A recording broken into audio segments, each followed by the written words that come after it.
Hello friends, welcome to my channel Radhe Radhe. आप सभी को आंवला नवमी की बहुत बहुत शुभकामनाएं। आज मैं आपके साथ में शेयर कर रही हूँ आंवला नवमी की सरल पूजन विधि।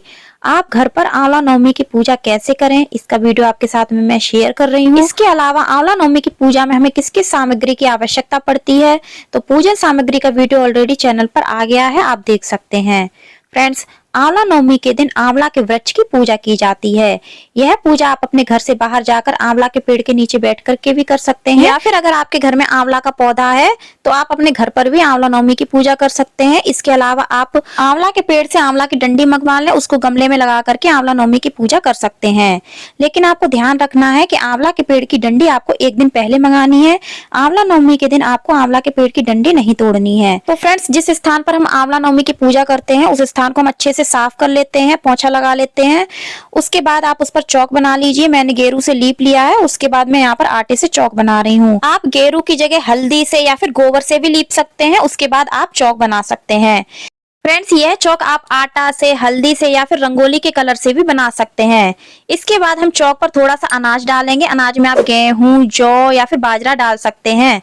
इसके अलावा आप तिल भी डाल सकते हैं या फिर अक्षत भी डाल सकते हैं, लेकिन अक्षत टूटे हुए नहीं होने चाहिए। उस पर हम शुद्ध देसी घी का दीपक विराजित करेंगे। अब फ्रेंड्स, हम सबसे पहले आंवला के पेड़ को जल से सींचेंगे। तो जल में हम थोड़ी सी हल्दी मिलाएंगे और ओम नमो भगवते वासुदेवाय नमः, ओम नमो भगवते वासुदेवाय नमः, इस मंत्र का जाप करते हुए हम आंवला के पेड़ को जल से सींचेंगे। उसके बाद हम दीप प्रज्वलित करेंगे। फ्रेंड्स, आंवला नवमी की पूजा सुबह सुबह की जाती है, तो आप स्नान आदि करके स्वच्छ वस्त्र धारण करके आंवला नवमी की पूजा कर सकते हैं। अब हम आंवला के पेड़ की पूजा करेंगे। तो सबसे पहले हम आंवला के पेड़ की पूजा हल्दी या फिर चंदन से करेंगे। उनको तिल अर्पित करेंगे।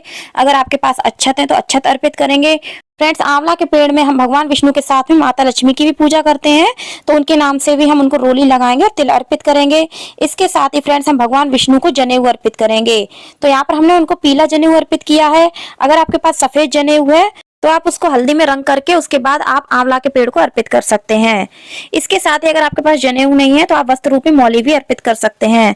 तो यहाँ पर हमने आंवला के पेड़ को वस्त्र के रूप में मौली भी अर्पित की है। साथ में आप माता लक्ष्मी के नाम से भी वस्त्र के रूप में मौली उनको अर्पित कर सकते हैं। इसके बाद हम आंवला के वृक्ष को धूप दिखाएंगे और हमने जो दीप प्रज्वलित किया है उसका पूजन भी हम इसी प्रकार से रोली और तिल से करेंगे। फ्रेंड्स, अगर आप आंवला नवमी की पूजा घर से बाहर जाकर के करते हैं, वृक्ष के नीचे बैठ करके करते हैं, तब भी आपको पूजा इसी प्रकार से करनी है। पूजा विधि सेम रहेगी। याद रहे कि आपने जो दीप प्रज्वलित किया है तो वहां पर आप मिट्टी का दीपक बना करके ले जाएं, क्योंकि यह दीपक आपको घर पर वापस नहीं लाना है। तो फ्रेंड्स, हमने दीप का पूजन कर दिया है। उसके बाद हमने आंवला के वृक्ष को फूलों की माला अर्पित की है, पीली चुनरी अर्पित की है। आप पीला कपड़ा भी अर्पित कर सकते हैं। इसके बाद फ्रेंड्स, हम आंवला के वृक्ष में माता लक्ष्मी के नाम से उनको सिंदूर लगाएंगे। तो आप 5 बार सिंदूर दान कर सकते हैं, 7 बार कर सकते हैं, या फिर आप 1 बार भी उनको सिंदूर अर्पित कर सकते हैं।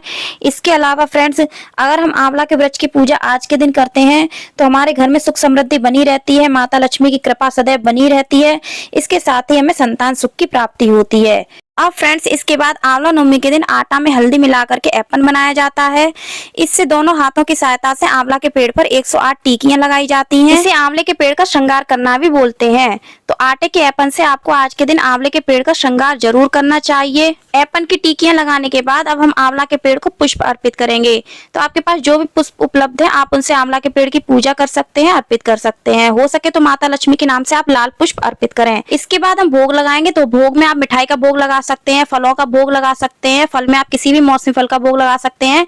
इसके अलावा फ्रेंड्स, आंवला नवमी के दिन आपके घर में जो भी पकवान बनता है, पूरी पकवान बनते हैं, आप उनका भोग लगा सकते हैं। फ्रेंड्स, आंवला नवमी के दिन आंवला अर्पित करने का विशेष महत्व होता है। तो आप भगवान विष्णु की पूजा में उनको आंवला जरूर अर्पित करें। आंवला के पेड़ के नीचे आंवला जरूर अर्पित करें। तो आप आज के दिन 8 आंवला या फिर 108 आंवला आज के दिन जरूर अर्पित करें। चाहे तो आप आंवला से आज के दिन आंवले के पेड़ की फेरी भी लगा सकते हैं।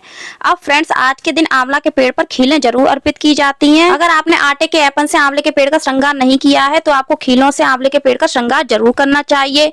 यहाँ पर हमने माता लक्ष्मी के नाम से कुछ श्रृंगार की सामग्री निकाली है। तो आप अपनी सामर्थ्य के अनुसार माता लक्ष्मी के नाम से कुछ श्रृंगार की सामग्री आज के दिन उन्हें जरूर अर्पित करें।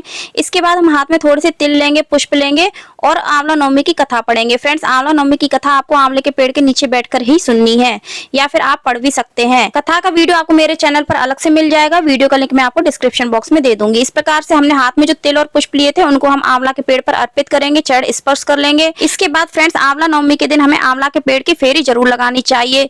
तो चाहे आप आज के दिन आंवला से ही आंवला के पेड़ की फेरी लगा सकते हैं या फिर आप किसी भी अन्य वस्तु, खाने पीने की चीज से आंवला के पेड़ की फेरी लगा सकते हैं। इसके अलावा फ्रेंड्स, वैसे तो हमें आंवला के पेड़ की 108 फेरी लगानी होती है, लेकिन फिर भी अगर आप चलने में असमर्थ हैं या फिर आपको चक्कर आ जाते हैं तो आप 8 फेरी भी लगा सकते हैं। फ्रेंड्स, जिस भी वस्तु से हम फेरी लगाते हैं वह वस्तु सभी को दान कर दी जाती है, उसमें से कुछ भी हमें अपने पास नहीं रखना होता है। इसके बाद फ्रेंड्स, हम आरती करेंगे। सबसे पहले गणेश जी की आरती करेंगे, फिर हम माता लक्ष्मी की आरती करेंगे, भगवान विष्णु की आरती करेंगे।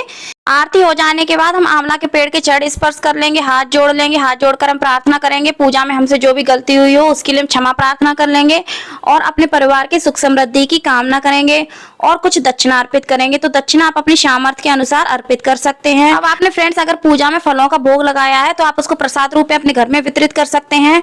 आंवला का भोग लगाया है तो आप इसको किसी गरीब को या फिर ब्राह्मण को दान कर सकते हैं, आप ब्राह्मणी को भी दान कर सकते हैं। जल का लोटा रखा है तो आप इससे सूर्य को अर्घ दे सकते हैं। श्रृंगार का सामान रखा है तो आप इसको किसी सुहागन को दान कर सकते हैं, किसी भी सुहागन बड़ी महिला को दान कर सकते हैं। इसमें से थोड़ा सा श्रृंगार का सामान आप भी रख सकते हैं। जो दक्षिणा रखी है पूजा में उसको भी आप किसी गरीब को दान कर सकते हैं। मिठाई का भोग लगाया है तो आप इसको अपने घर में प्रसाद के रूप में वितरित कर सकते हैं। श्रृंगार का सामान आपने जो माता को अर्पित किया है उसमें से थोड़ा सा आप भी ले सकते हैं, उसके बाद आप उसको दान कर सकते हैं। इसके अलावा फ्रेंड्स, आपने जिस भी वस्तु से आंवला के पेड़ की फेरी लगाई है उसको भी आपको दान करना होता है।